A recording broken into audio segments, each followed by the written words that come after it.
डरो मत, त्रिजटा तुम्हें मारने नहीं आई है। मैं तो सिर्फ ये देखने आई थी कि विधाता ने तुम्हें कैसे गढ़ा है। जिस लंकेश से विवाह करने के लिए तीनों लोक की सुंदरियां मरती हैं, उनका प्रस्ताव ठुकरा दिया तुमने। भला ऐसा कैसा साहस छिपा है इस कोमल काया में? अब मैं तुझे बताऊं मेरे अंदर क्या छिपा है। एक नरभक्षी। प्रार्थना करना कि लंकेश्वर तुम्हें स्वीकार कर ले, अन्यथा मैं तुम्हें अपना आहार बनाऊंगी। श्री राम, श्री राम। जिसका मंदिर अगर उसी देवता को पुकारा जाए तो इच्छा पूर्ण होती है मूर्ख। लंका का देव केवल दशानन है। अब तुम्हें केवल वही बचा सकते हैं। इसलिए राम का नाम भूलकर रावण के नाम का जप करना प्रारंभ करो।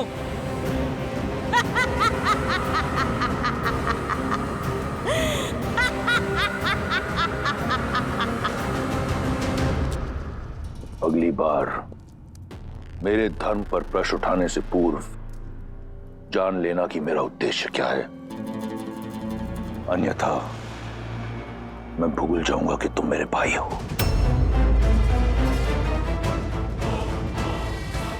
एक बात आपको भी स्मरण रखनी चाहिए दशानन, कि वो एक पतिव्रता नारी है। उसके श्राप की शक्ति पूरे असुर साम्राज्य को लील सकती है। उस पर वो उस जाति से है जिससे आपको अभेदान नहीं है। इसलिए कुछ भी करने से पूर्व आप सोचिएगा अवश्य। सोच भी रहा हूं और देख भी रहा हूं कि पराई स्त्री की बहुत चिंता है तुम्हें। क्या मेरी बहन एक स्त्री नहीं? जब उसका अपमान राम ने किया तब उसने क्यों नहीं सोचा कि वो भी लील सकता है? क्यों नहीं कोसा तुमने उस राम और लक्ष्मण को जब उन दोनों ने मेरी बहन के अंग भंग किए? मेरे अजय भाई खर और दूषण और मेरे इतने सारे रिश्तेदारों का संहार किया। क्यों मौन थी तुम? उस राम ने रावण की बहन पर नहीं, राक्षसों की आन पर प्रहार किया है और उसका दंड उन्हें भोगना होगा। यह घटना संपूर्ण संसार के लिए एक सीख होगी कि रावण के अभिमान और लंका के मान पर यदि प्रहार हुआ तो उसका प्रतिशोध होगा।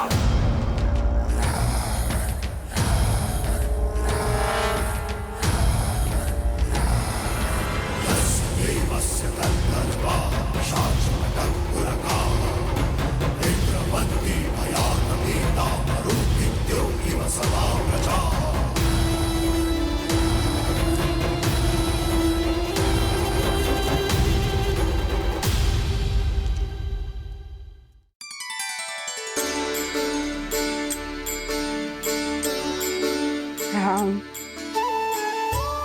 राम,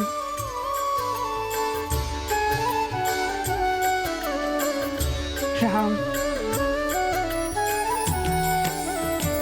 भज मन राम नाम सुखदाई, भज मन राम नाम सुखदाई।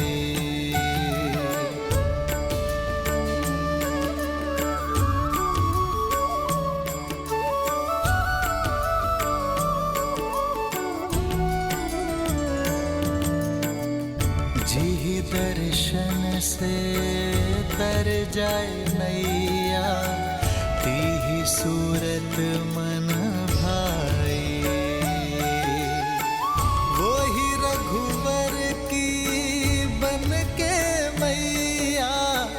चख चख बेर खबाई,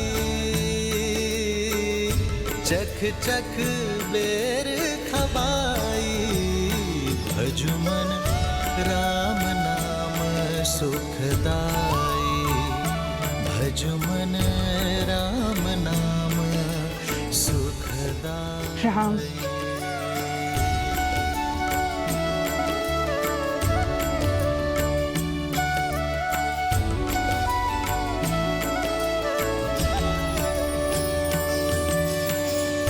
मात प्रेम से बड़ा नहीं कछु, धन्य हो शबरी माई, राम नाम जो कोई सेवत, सदा रहत सुखदाई, भजुमन राम नाम सुखदाई।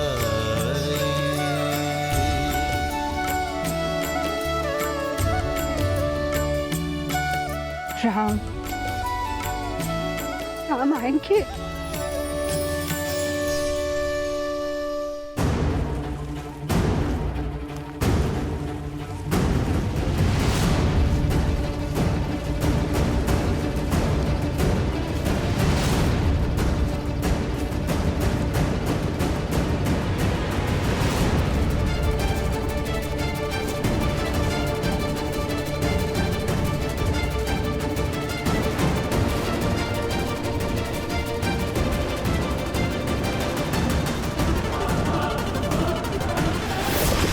लक्ष्मण!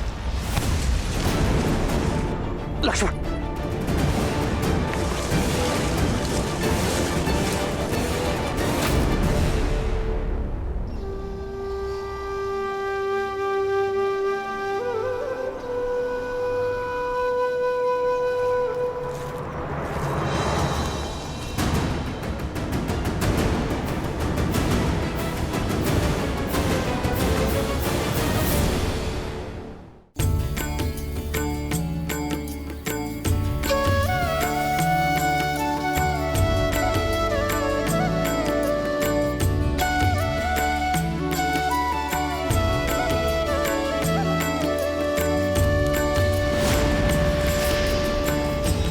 ये क्या? ये तो मैंने मेरे राम के लिए बिछाए थे। कौन है ये वनवासी जो वन मार्ग में पुष्प बिछाए बैठी है? मति भंग हो गई है इसकी। वर्षों से किसी राम की राह में पल के बिछाए प्रतीक्षा करते करते बुढ़ी हो गई है। प्रतिदिन आंगन सजाती है, पुष्प बिछाती रहती है और बुद बुदाती रहती है किसी राम का नाम। कोई नहीं आएगा बुढ़ी माँ, अपने भगवान को याद करो और मुक्ति पालो। मेरे राम आएंगे, देखना।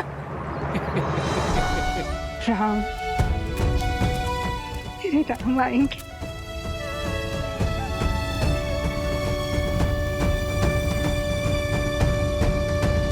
असली आनंद तो प्रतीक्षा में है देवी। देखिए ना, देवी शबरी कैसे श्री राम के लिए प्रतीक्षारत है। सत्य तो यह है कि ये इस श्री राम गाथा का अत्यंत महत्वपूर्ण पल है। परंतु महादेव, श्री राम से तो कितने ही प्रेम करते हैं, फिर शबरी उनकी यात्रा में इतनी महत्वपूर्ण क्यों? जीवन में हमें दो ही प्रकार के व्यक्ति मिलते हैं। एक वो जो जीवन यात्रा में मिलते हैं, दूसरे वो जो हमारी जीवन यात्रा को दिशा देते हैं।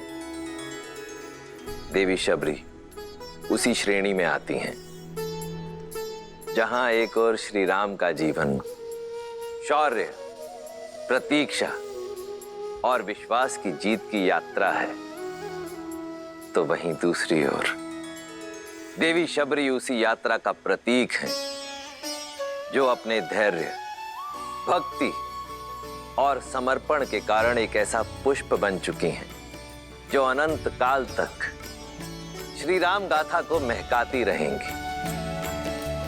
देवी, सत्य तो यह है कि देवी शबरी के चरित्र में से यदि कोई एक भी गुण कोई मनुष्य अपने चरित्र में समाहित कर ले तो उसका जीवन धन्य हो जाएगा। अद्भुत। जिस शबरी के गुण गाते स्वयं महादेव नहीं थक रहे हैं, उस शबरी का परिचय मुझे भी दीजिए। अवश्य देवी। भीलों के कुनबे के एक मुखिया लखुता भील की इकलौती पुत्री थी शबरी। भोली, पवित्र, जो भौतिक नहीं मन के सुख चाहती थी। माता पिता ने छोटी आयु में ही शबरी का विवाह निश्चित कर दिया, परंतु शबरी, भक्ति और वैराग्य में लीन शबरी विवाह के बंधन में बंधना स्वीकार नहीं कर पाई। अपने घर परिवार को सदा के लिए छोड़ शबरी पंपा सरोवर के तट पर आ पहुंची।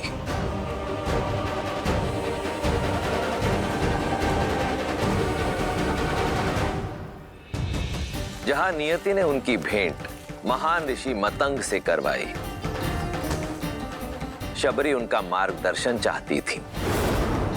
मतंग के शिष्य और सहयोगियों ने शबरी के कुल के कारण उसका विरोध किया, पर मतंग ऋषि ने उसके मन की पवित्रता को भांपा और शबरी को अपनी शिष्या स्वीकार किया।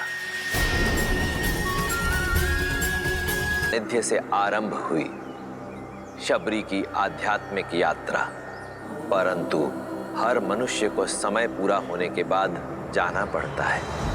ऋषि मतंग के जाने का भी समय आया। इस नश्वर देह का इस संसार में समय पूरा हुआ शबरी। इंद्रदेव मुझे ब्रह्मलोक ले जाने के लिए आए हैं। तुम्हारी सेवा और समर्पण से मैं प्रसन्न हूं। मैं तुम्हें ब्रह्म विद्या सिखाकर अपने साथ ब्रह्मलोक ले जाना चाहता हूं। आचार्य, आपने मुझे इस योग्य समझा। मैं धन्य हुई, किंतु मुझे खेद है कि मैं आपका यह प्रस्ताव स्वीकार नहीं कर सकती। गुरु की भेंट को ठुकराने का कारण? आचार्य, ये मेरा सौभाग्य था कि मुझे आपका आशीष मिला, किंतु मेरे जैसी ऐसी कई वनवासी स्त्रियां हैं जिन्हें ना तो ज्ञान का सानिध्य मिला, ना ही उसे अर्जित करने का कोई माध्यम, और मैं उनके लिए कुछ करना चाहती हूँ। यदि मुक्ति और मोक्ष ही ज्ञान उपलब्धि का माध्यम है, तो मुझे वो ज्ञान और मोक्ष का मार्ग दिखाए जो किसी जात पात, ज्ञान अज्ञान से परे उठकर किसी को मोक्ष दिला दे। आज अंतिम बार मेरा मार्गदर्शन कीजिए आचार्य। मुक्ति के लिए, भगवान को पाने के लिए भक्ति से सुगम कोई अन्य मार्ग नहीं है। यहीं पंपा सरोवर के तट पर कुटिया बनाओ। नारायण जब राम के नाम से मानव अवतार लेंगे, तब तुम्हें खोजते हुए स्वयं तुम्हारी कुटिया में पधारेंगे शबरी। उस दिन से लेकर प्रतिदिन शबरी पूरे धैर्य से अपने श्री राम की बाट जो रही है।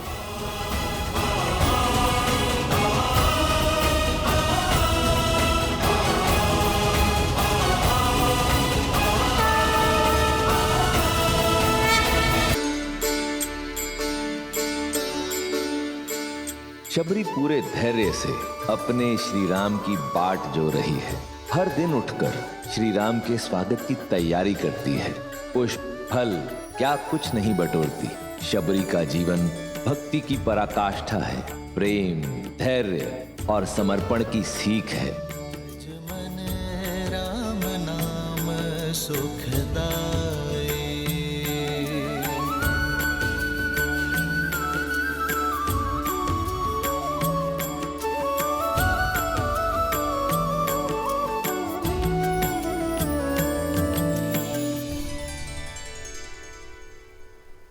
भैया,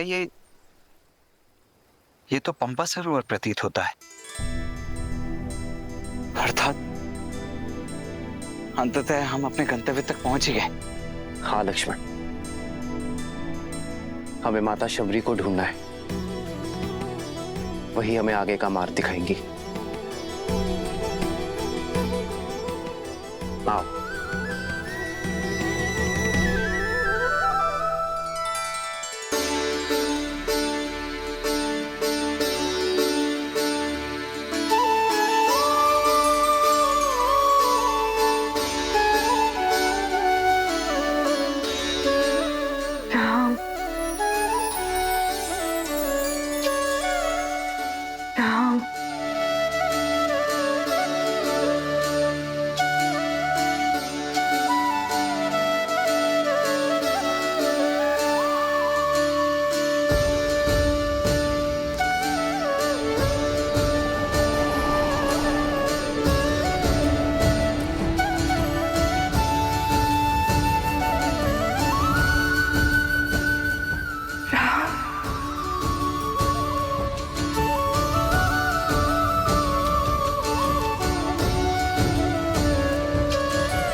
श्री रामचंद्र कृपालु भज मन हरण भव भय दारुणम नव कंज लोचन कंज मुख कर कंज पद कंजारुणम।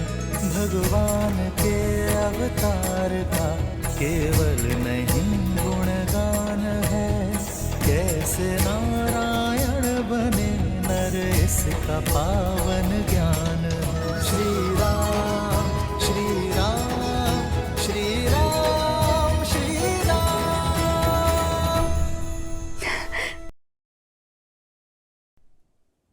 आज ऋषि मतंग की वाणी सत्य हो गई। मैं जानती थी आप अवश्य आएंगे मेरे जीवन का उद्धार करने के। नहीं माता,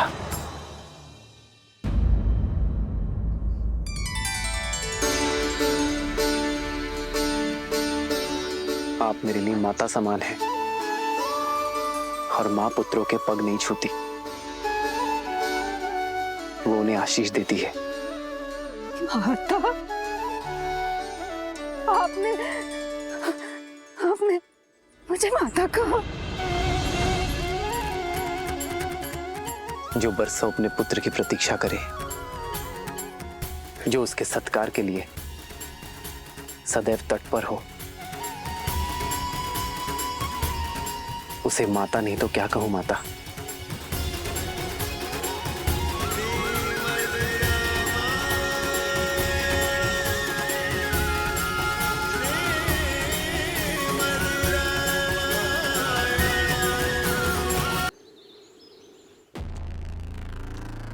सर्वश्रेष्ठ श्रृंगार चाहिए मुझे, शीघ्र अतिशीघ्र।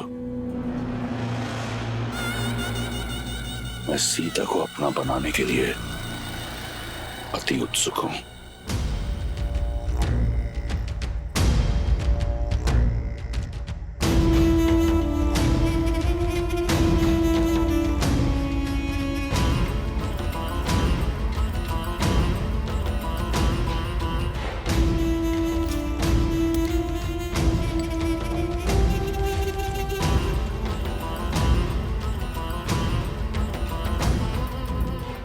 ये श्रेष्ठ पोशाक है लंकेश, आपके जीवन के सबसे श्रेष्ठ पल के लिए।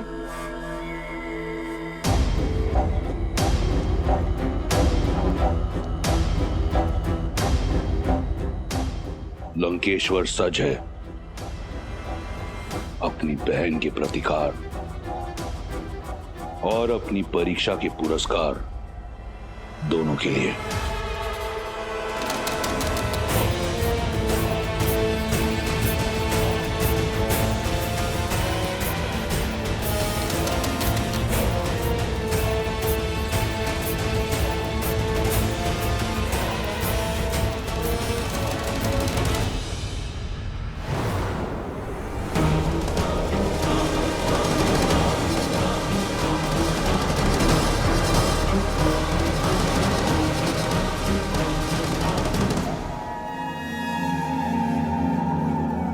वयम राक्षसम त्रिजटा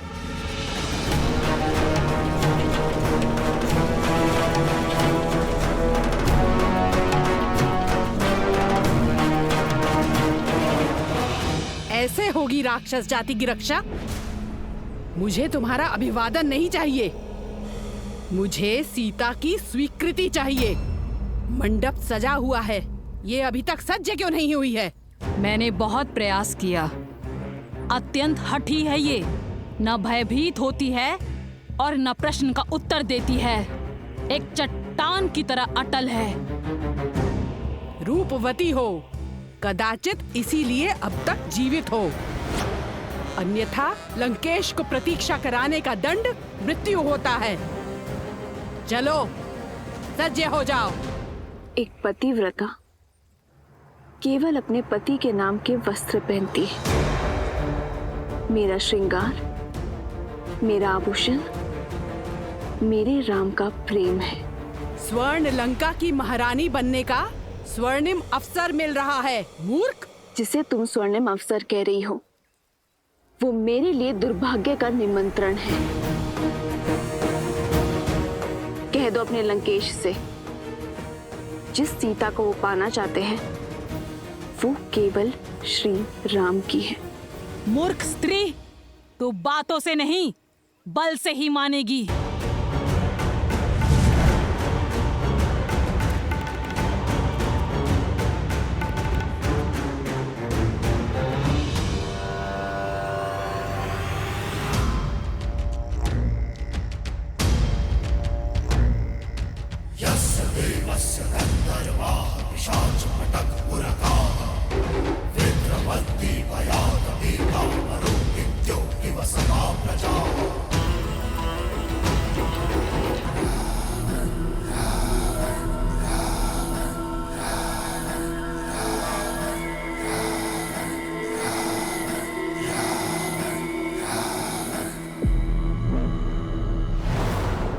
कहाँ है मेरी वधू?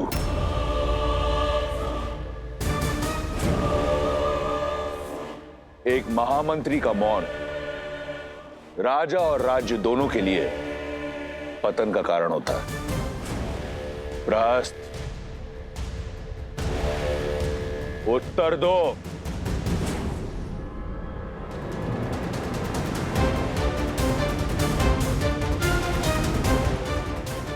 प्रहस्त, मेरे प्रतिशोध का पारितोष सीता कहां है?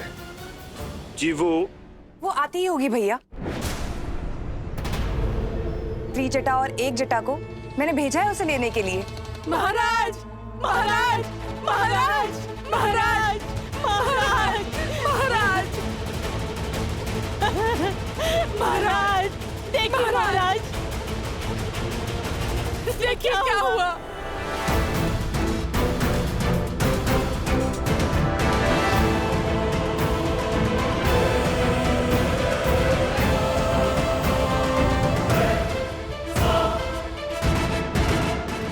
कैसे हुआ ये सब? मैं नहीं जाऊंगी। मैं केवल श्री राम की हूं। अनर्थ मत करो। दया लंकापति नहीं करेंगे। यदि विलंब हुआ तो प्रतीक्षा उन्हें क्रोध दिलाती है। शीघ्र सज्ज हो जाओ। देखो, मंडप तो तुम्हें ले जाना ही है। स्वेच्छा से चलो तो पीड़ा कम होगी, अन्यथा राक्षसों को घसीटने का अभ्यास बहुत है।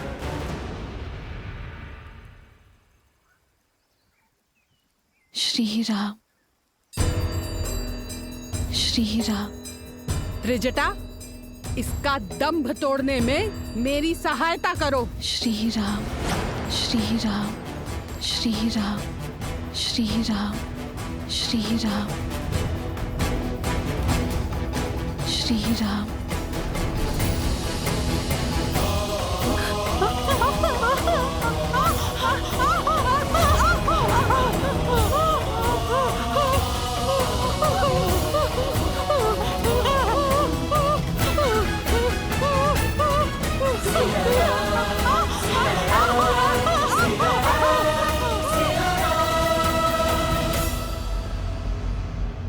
महाराज, बलपूर्वक उसे घसीट के लाने का प्रयास कर रहे थे हम। उसके स्पर्श मात्र से ही हमारे हाथ। एक क्षण।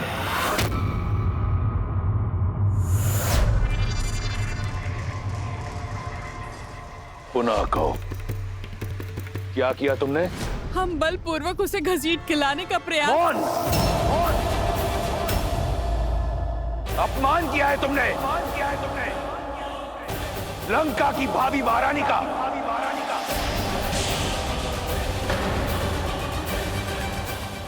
स्मरण रहे, मेरा विवाह होना है उससे।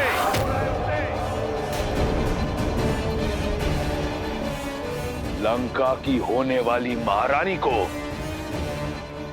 पशुओं की भांति घसीटा तुमने।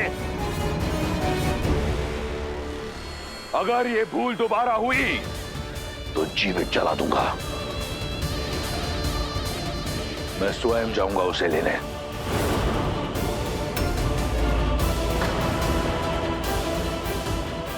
ये एक वर का कर्तव्य भी है और धर्म भी। सावधान लंकेश। बुद्धिमान व्यक्ति संकट को पहचान कर भविष्य का निर्णय लेता है।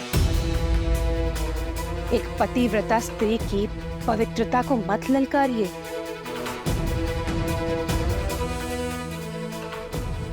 अभी तो केवल एक जटा और त्रिजटा के हाथ जले हैं। कहीं ऐसा ना हो सीता की कोमल काया से निकलने वाली पवित्रता की कठोर अग्नि संपूर्ण लंका को भस्मी कर दे।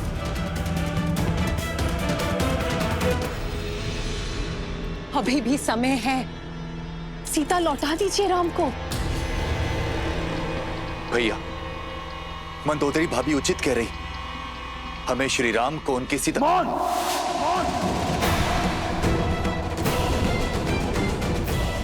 परामर्श नहीं मांगा मैंने, अपना भविष्य स्वयं इन्हीं हाथों से लिखा है मैंने। प्रहार से, प्रयास से, आज शनि मेरा दास है। लंका का काल कोठरी में बंद है।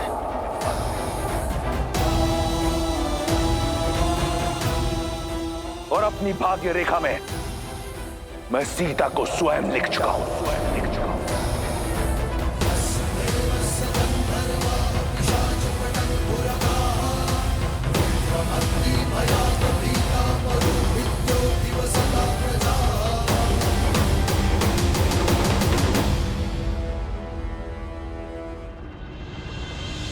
खड़े क्यों हैं? थक कर आए होंगे ना। चलिए अंदर आकर मेरी कुटिया में विश्राम कीजिए। मेरी प्रतीक्षा का अंधकार आपके आगमन के दीपक से मिट जाएगा। आइए। अवश्य माता। आओ लक्ष्मी।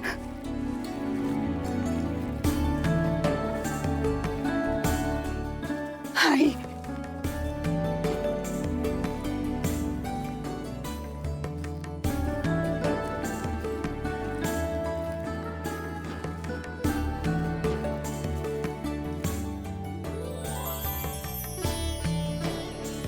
ऐसी रंगोली मैंने आज तक नहीं देखी माता।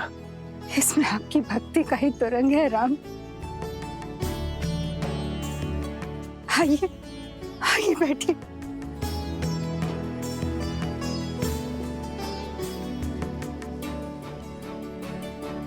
वर्षों से आपके आगमन की प्रतीक्षा करती रही। यदि सत्कार में कोई त्रुटि हो जाए तो मुझे क्षमा करें राम। माँ की ममता हर कमी पूरी कर देती है। आपको क्षमा मांगने की कोई आवश्यकता नहीं है।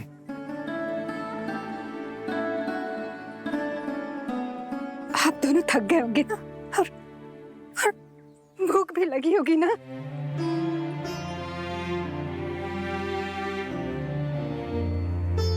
हाँ माता, भूख तो बहुत लगी है। कुछ खिलाइए ना। मैं अभी लाई राम, अभी लाई।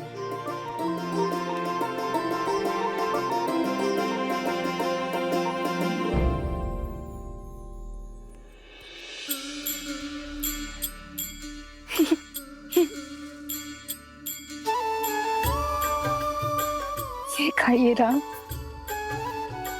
मैंने स्वयं एक एक पेड़ चक्कर देखा है और ये बहुत मीठे हैं।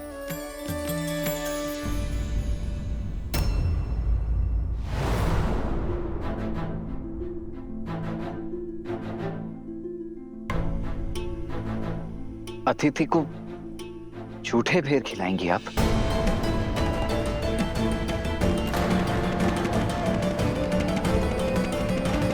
वो सारे बेर मीठे नहीं होते ना, इसलिए स्वयं सारे बेर चख कर देख रही हूँ कि जो भी मीठे होंगे वही प्रभु राम को अर्पित करूंगी। और मैं वनवासी स्त्री हूँ, राजाओं के सत्कार का नियम नहीं जानती। कहीं कोई त्रुटि हो गई है इसलिए नहीं खा रहे ना। ना खाने के पीछे का कारण कुछ और है।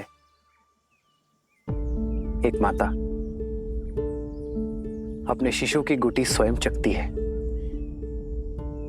कि कहीं वो कड़वी तो नहीं। और फिर मधु मिलाकर अपने शिशु को अपनी उंगली से चटाती है। एक माँ दूध गर्म है या नहीं ये स्वयं चखती है और फिर अपने शिशु को पिलाती है। माँ तो वो है जो अपने पुत्र के सुख के लिए विष को भी चख ले। जो व्यंजन माता बनाए पुत्र को उसे माँ के हाथों से खाने में ही आनंद आता है। आपके हाथों से बेर और मीठे लगेंगे माता। मेरे हाथ से खाओगे राम? मेरे हाथ से? क्यों नहीं माता, आज आपको देखकर बरसों बाद ऐसा लगा जैसे मेरी तीनों माताएं मिल गई मुझे। माना।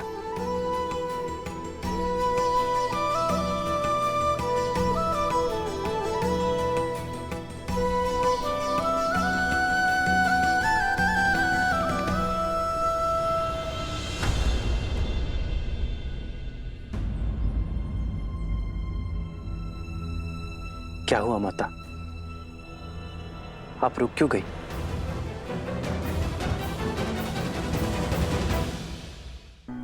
आप अयोध्या के राजकुमार, मैं आपको ये बेर कैसे खिला सकती हूँ?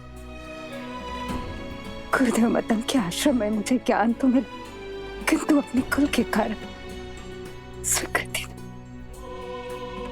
और इसीलिए मुझे ऋषिमुख पर्वत छोड़ यहाँ आना पड़ा, एकाकी जीवन बिताना पड़ा। यदि आपको छुआ तो आप कहीं मलिन न हो जाए। एक माता तो अपने शिशु को काजल का टीका लगाती है लोगों की मलिन दृष्टि से बचाने के लिए। भला उस माता के छूने से पुत्र मलिन कैसे होगा? प्रेम तो पारस है जो मलिन को भी पवित्र बना दे। फिर यह महत्वपूर्ण नहीं कि कौन किस रूप में, किस घर में, किस कुल में जन्मा है। महत्व तो कर्मों का है माता। तो अपने ही पुत्र को अपने हाथों से खिलाने में कैसी झिझक माता? खिलाइए ना।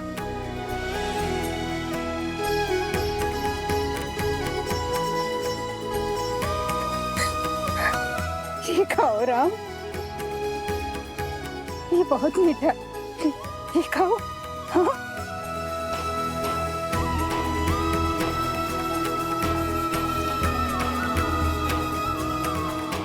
सच में माता, ये तो अमृत सा मीठा है।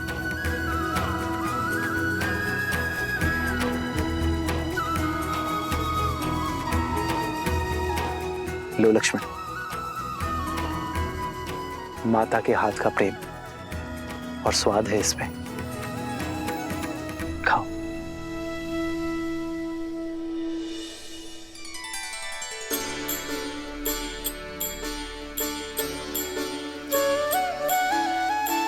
वही रघुवर की बन के मैया, वही रघुवर की बन के मैया, चख चख बेर खबाई, चख चख बेर खबाई।